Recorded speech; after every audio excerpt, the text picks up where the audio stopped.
Well, Mary, as you know, Hampden is one of Baltimore's top foodie destinations, and now diners can go online and see a lot more than just what's on the menu.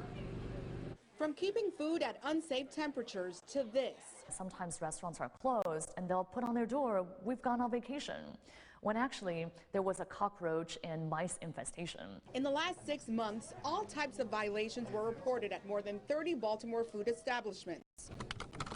Now the Baltimore City Health Department is putting all those health and safety issues online and just a click away from consumers. Before the web portal, if you wanted to see a restaurant's inspection report, you had to physically come here to the health department and request it. Not anymore. The newly launched web portal gives easy access to recent food inspection reports.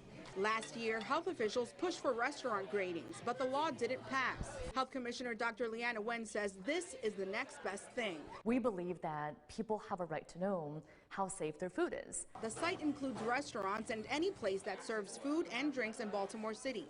All you need is its name or address. It makes sense that someone should be able to find out if the restaurant is or was dirty in the past. Follow me right back this way. Deborah Dunn is the restaurant manager at Alchemy in Hampden. She says the online records can be a badge of honor for restaurants who pass inspection. It gives the restaurant an incentive to, do the absolute best that you can do for health inspections. And gives diners something to consider along with the menu.